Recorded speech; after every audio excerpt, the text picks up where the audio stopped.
My guest today is an inventor, a patent holder, and now a subscription box owner. Come listen as we talk through her journey from idea to product development and how it turned into her new subscription box. Welcome to the Launch Your Box podcast with weekly tips, tricks, and strategies to start, launch, and grow your subscription box. Now, here's your host, Sarah Williams. Hey everybody, I'm here with Julianna Avelar, and we're going to call her Jules because that's what she goes by.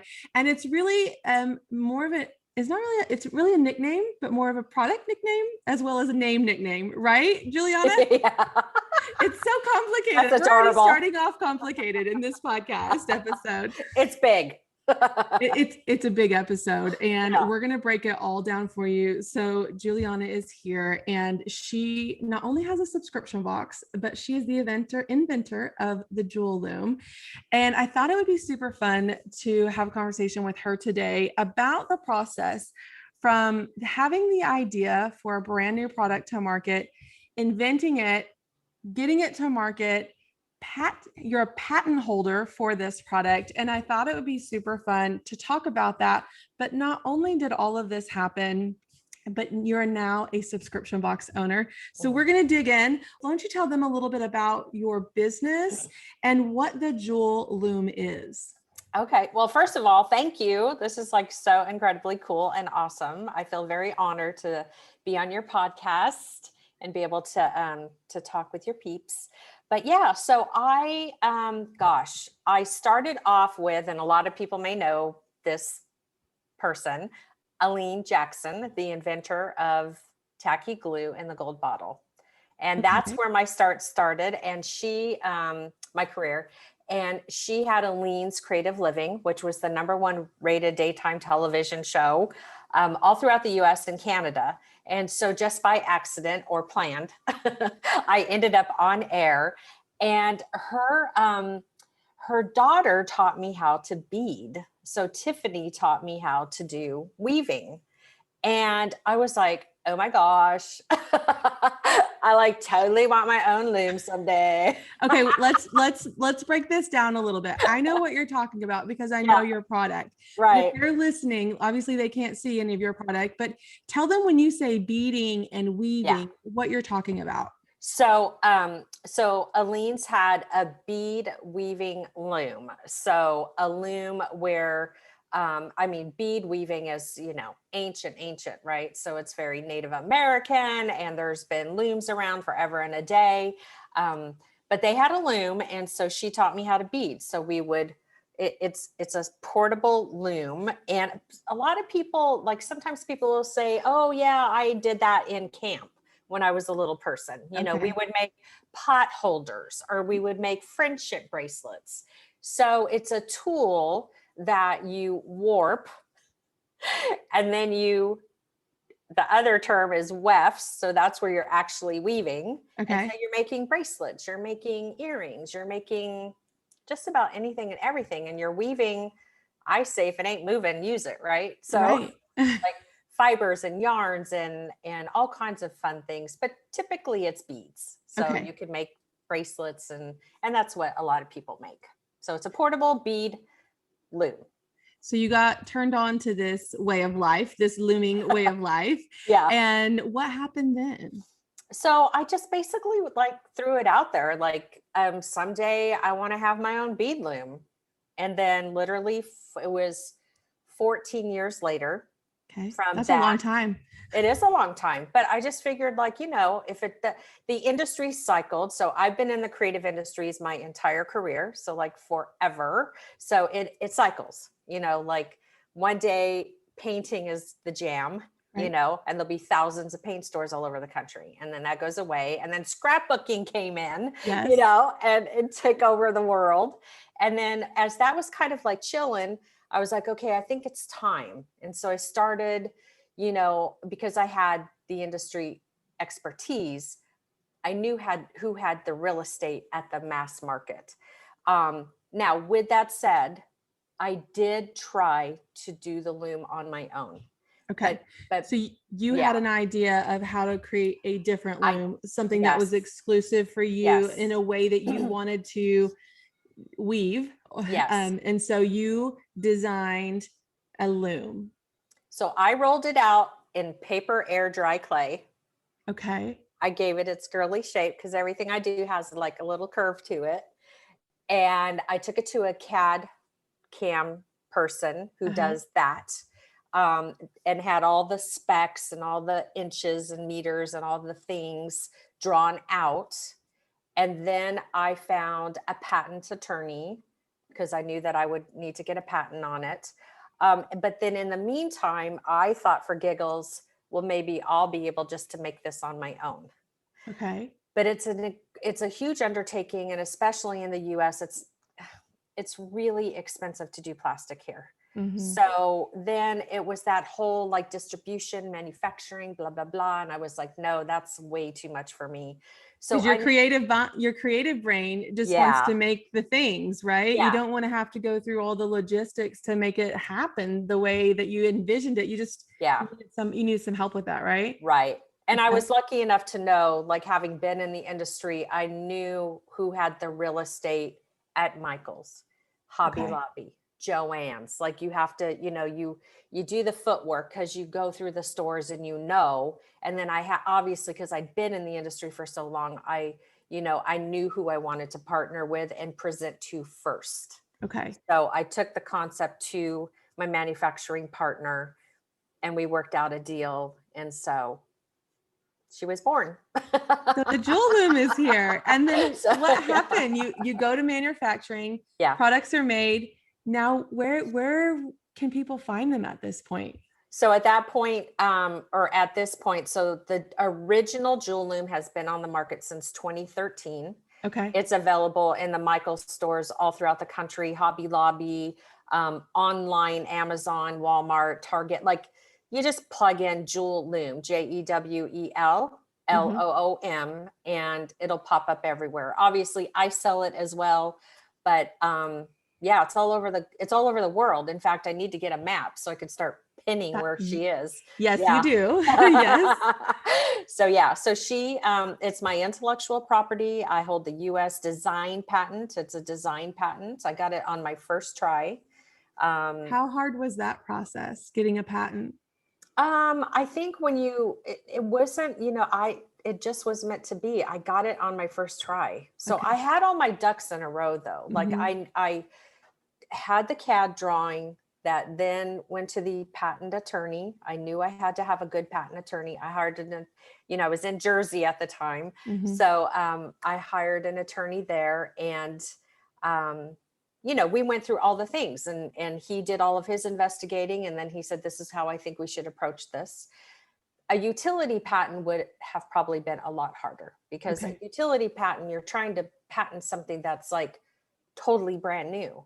Bead looms have been around forever, right? So my patent is a design patent because of the grooves and specifically because of the buttons that are on my jewel loom. Okay. And so that saves product. So in traditional bead weaving, you'd have a lot of beading thread, and you're wrapping, and then a tremendous amount of waste. Okay. So my buttons are what eliminate the waste. So the design patent is on those. But yeah, it was it was more timing. Like you had to wait for the government. You had to it's a whole process of kind of like waiting. And were you waiting on that design patent before you went to manufacturing? No. Okay. We actually did the mold and we did not have the patent. It was pending. Okay. It was patent pending, and that's what we stamped on the first looms. Okay. And so it went to market 2013 to what was called, was it HIA then or CHA? I don't know. It was the creative show. And Michael's was the first to see it because my manufacturing partner, Beadlon, has a very good relationship with them. They were the first to see it and they picked it up immediately. I think they saw it before the show, but anyway. And so, and I even got, and this is like huge. So Toho, TOHO, okay, seed beads from Japan are like right? They're the best. That's what I use. Okay. They even came to the booth and congratulated me, which so was like, cool. yeah, like for a Japanese company to do that, you are just like floored, right? Yeah. So yeah, so that's yeah, so just so 2013 it was introduced at the show. Oh, and then I went to jewelry television. So my other big background, or my bigger background as well as being a product development expert, is that I've been on air talent forever. So Aleen's Creative Living, HGTV, DIY. Then I jumped over into QVC, and so then in 2013 I introduced the original Jewel Loom on the Jewelry Television Network. That's so fun. So how many products have you developed since the original Jewel Loom? Oh my God. How many have you birthed? That's what I tell people now. I birth products. I'm like a birthing doula. I don't know. Oh my gosh. So we have the original Jewel Loom, the Jewel Loom needles that are like all the rage. People who, they just love the Jewel Loom needles because they're long. Mm-hmm. And I have the original baby loom, or the baby Jewel Loom. And I have my book. And then in 2019, I introduced a all new line made in the US to the Jewelry Television Network, called the Weaving Goddess. Okay. And so she was a whole line, or is a whole line, of sustainable Baltic birch products that are made in the US.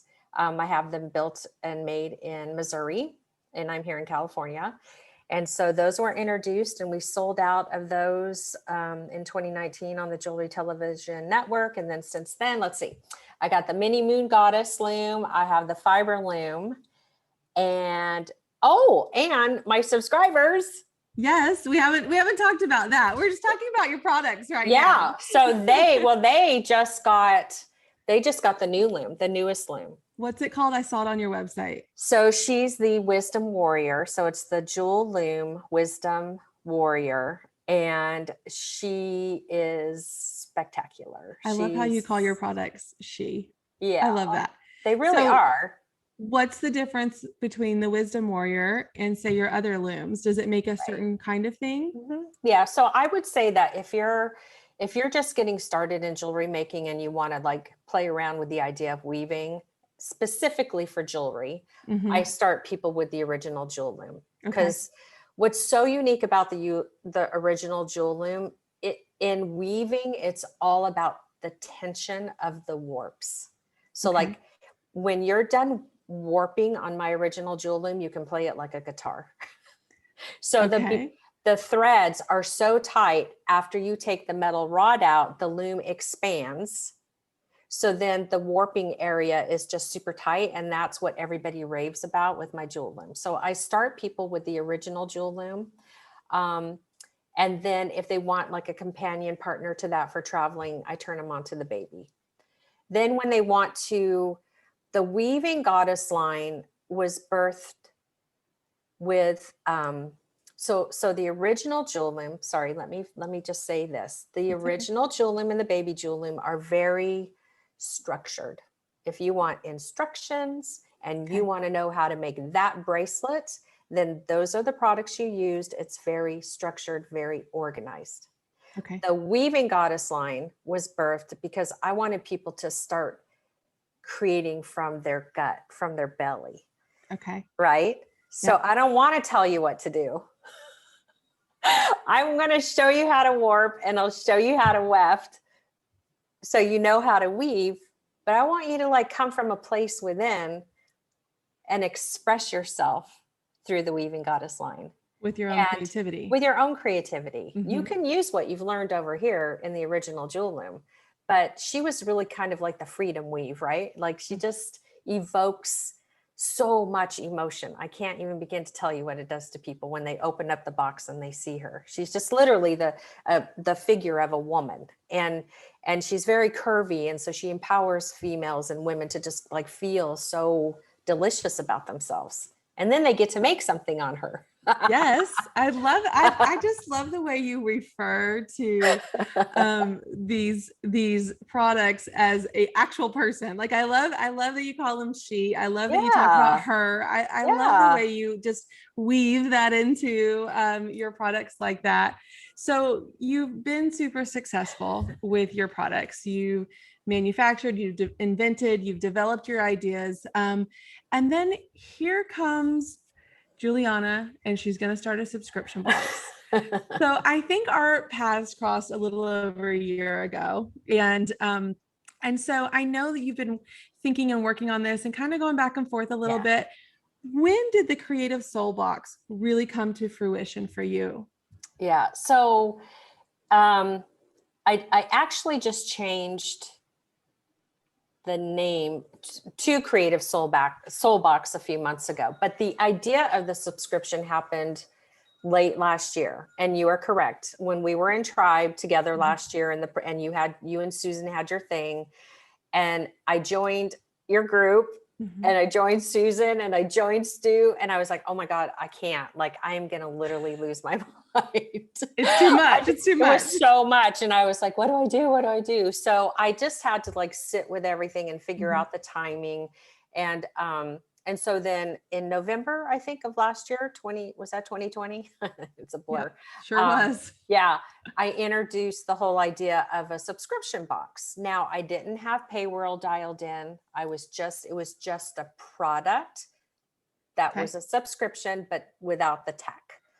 And so it's was it a one-time box? Did they have to go in and buy it each month? They did in January, and if I'm not mistaken, February. And then I had somebody get payroll all dialed in for me. So it was either February, I think it was March. Okay. March was like official, right? Like you would buy it and then it would be recruiting, blah, blah, blah. So, so I've had January, February, March, April, May, just did June. And then July was this new launch for the Wisdom Warrior. And so I'm doing something kind of weird. I don't know, but I could have done it separate, but I was like, these people I love my people. Like, and so I started the box because I love buying stuff. I love being a buyer. I love spoiling people. I love serving, and I get to just like pour my heart and soul into this group of people and spoil them. So I was like, you know what? They've been so good to me. Let me give them first dibs on this new loom. And they didn't even see it. They had no idea what they were getting. You were giving them really the VIP treatment in your business. Like you're rolling out the red carpet. They're getting exclusive access. They're getting first dibs. Like you're treating them like they're in the first class seat of your business, right? Yes. And that's exactly like I give them VIP status to, they have a code they get to use all year. So they automatically are VIPers. I'm starting to do like private shopping, like if we make a bracelet in June and then they really love those beads, instead of just bringing them in, I'll get an order from everybody. And then I can also extend a better discount to them by doing kind of like that private shopping. Yes. And so, so it's just crazy. And the new Wisdom Warrior came in a 28-inch long 6x6 box. Oh my gosh. That's a big box. It's a big box. She's a big girl. She's absolutely gorgeous. But it was so cool that so many people would trust me enough to to buy into something that they had no idea what they were going to get. I was like, trust me, you'll love her. And if you hate her, then give her back. But that's, so you officially started that subscription in March. And how many subscribers did you have in March? So, I think there were only 40 something. So ironically, what happened was I was like pushing almost 100, but the moment I went, you have to make a commitment to me. Yeah. So your one-time boxes, you were selling about 100 a month. And then when like you 75 to 100. Yeah. Okay. Then when you said, okay, you gotta make a little bit of a commitment to me. Yeah. But now where are we at? So I'm at 60. Okay. Yeah. Yeah. And that's with I hate to say, that's with no effort, but I haven't run any ads. I'm just working off of my Facebook group. and my email list. And so I know there's a lot more out there. I just have to, I've also come to the place, Sarah, where it's like, I didn't really know where the sub box was going to fit in my world. Mhm. Like, okay, let's do this. It's pretty cool. I like the idea of having like a box, put stuff in it. but I'm in love. I'm Yeah. like so in love with my box and my people. And so I'm Yes. thinking about like kind of not doing other things and like really focusing on my box. Yes, taking some other things off your plate so that you can Yes. really focus on making this a good experience. I had to do the exact same Yeah. thing. And it's hard as creatives because we can do a lot of things. We want to do a lot of things. We don't want to mass produce anything. But when we get back what we get, as a subscription box owner, when your subscribers, like, they just become your friends. I'm just going to say it, like, they become part of your business family. Like, they're your close group of people. And when you send your little baby out in the world, like your box, and then the feedback that you receive, it just lights me up. And I know it probably does the same to you. And then you just want to keep that feeling, because you're giving them a feeling that maybe they don't have with other things, right? Like you said, when they open that box for that new loom you have, they're going to have all these feelings. And those are the feelings that we get when we design the products, we curate the products, we do all the things and put the boxes together. That's the feelings we're sending out in the world. But when they're opening up, they're receiving those feelings from us. And man, it's just different. It's different than selling, one thing here, one thing there, and there's no connection with that customer, where this person shows up every month and they're getting loved on by you every single month, and you're building a stronger connection, and honestly a more loyal connection. Like, they're gonna want to be a part of whatever you're doing all the time. And that's what we're building with our businesses. And let's just say that the reoccurring revenue is the cherry on top of that, right? Like, that's just the cherry on top of the business. Absolutely. And you're right. It's so hard to do all the singular, things in inventory wise, product wise, because you have to sell a lot of those things. Mm-hmm. And I'm product development design all day. That's my expertise. So I really get to use that and spoil everyone. And there's other, I'm just feeling it. I'm just feeling like my energy just really wants to be with the box. And my August project, oh my heck, because it coordinates with the new Wisdom Warrior. And I bought something. I got samples of something, and then I didn't order it right away. And guess who learned a hard lesson? Mm-hmm. So I'm all over the internet looking for this something.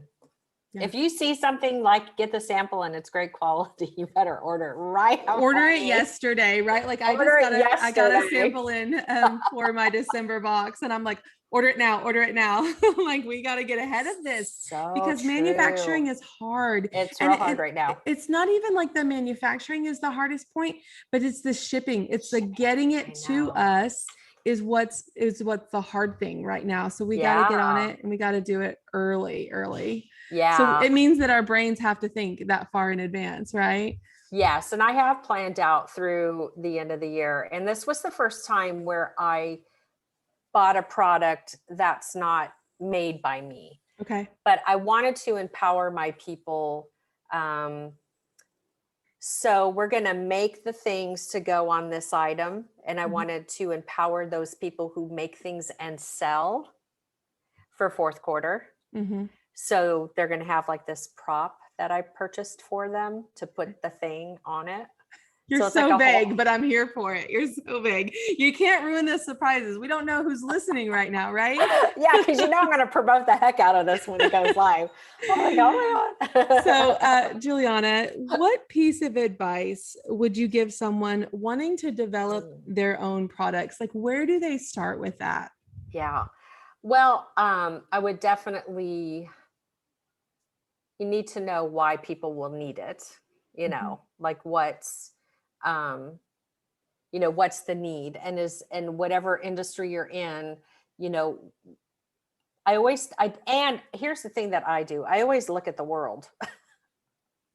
I really do. I look at the whole entire world. I look at what's the vibe, what's happening, what's the struggle, what's the happiness, like what's going on, and where are people at? That's how I design my jewelry. Like, do we have a 1920s vibe going on right now? Or is it kind of a 30s, not really the 50s right now, but you know what I mean? And I take like all the big picture, what's happening in the world, and then I narrow it down to my base, which is consumer goods, like creativity, tangibles. And you have to do your research, like where's this product going to fit in? And are you going to be able to make it here in the US? Do you have to go overseas? Because that's a whole other ball game. A little bit more doable, but then, when the sea hit with shipping and everything, it's kind of made it a little bit more challenging. But it's like you've built a better mousetrap, right? Like you didn't just make a thing that was already out there in the world. You made the thing and you made it better. You created less waste. You made it more efficient. You changed the design of it. And so I think that's what people need to think about. Like, how is your product that you're inventing, that you're creating, how is that better or different than what's already out there? Exactly. And if that is a clear-cut answer, then you need to move forward, right? If that's like, well, I don't really know if it's different, I don't really know if it's better, then you need to work on it a little bit more. Right. Yeah. There's a lot of, there's a lot of processes to it. And, I'm constantly thinking about that. It's so much, but I would really encourage people, if you're going to go after a patent, especially, this is like, that's a whole other ball game. I have the US patent, I have the registration mark, Yeah, well, let's talk about that, because you mentioned that earlier and I was like, what does that mean? So you've got the patent, but now what does that registration mark mean? So basically the words jewel loom are like Nike, Apple, like nobody could take that away from me. People could try to challenge your patent. They, the funny thing is they say your patent's only as good as, how deep your pockets are. Right. And trust me, I have had people and I am like, are you kidding me? But, I don't, it's like, are my pockets deep enough to go fight it? And is it really that relevant? No. Right. But with the registration mark, it's almost like your birth name, right? It's like, it's like, nobody can take that from you. They can't go into the courts and try to take jewel loom away from me. It is a registered mark. It's mine. And I can't be like creating a loom and call it the Sarah's jewel loom, because you have you have jewel loom. I can't have jewel loom in my name at all if I created this thing. No, there's no. In fact, I had to correct somebody, because somebody did say that they made a homemade jewel loom. And I was like, oh, no, you didn't. But you know what? It's also kind of cool that it's a household name. Like we say, I'm going to go get a Coke. Like in Texas, we call everything Cokes, whether it's a Dr. Pepper or whatever. Like we go get Cokes. Like it's a household name. I think that's funny. I think some places call it pop or soda, but we call it Cokes. So it's like this household name that's a jewel loom. That's what you do with it. And I think it's so cool. Yeah, it's a blessing. I'm so grateful. I cannot, every morning I wake up and see what people are creating on the jewel loom and I just flip out. It's super amazing to know that people take your product and express themselves with it. I think it's a huge gift. I don't take it for granted at all. Yeah. Well, I'm so grateful that you shared your story with us. And I hope that it inspires people listening today, because it's very interesting how you can go from really idea to inventor to patent holder and really create this business around yourself. And now you've just incorporated all of that into your subscription box. You get to love on your people. Yeah. And it just opens so many doors for you. And I'm just really excited for you about it. Oh, thank you. And I want to know where, if people are listening, one, they're going to start making bracelets after they listen to this. So they're going to need a jewel loom. Where can they find you? I would go to juliannaavelar.com. Start there. And from there, you'll find all the things. Yeah. Start at JuliannaAvelar.com. We'll put that in the show notes so you spell it correctly. And you can get yourself a jewel loom and start beading away. Yeah. So, yes. awesome. I have a free video series just for new people, and it really helps you to get started. That's exciting. Yeah. Awesome. Thank you so much for being here today. Thank you. We'll see you guys next week. If the idea of creating a subscription box is swirling around in your head, I encourage you to head over to launchyourboxwithsarah.com, get on our waitlist, and grab some of our free downloads to help you get started. That's launchyourboxwithsarah.com.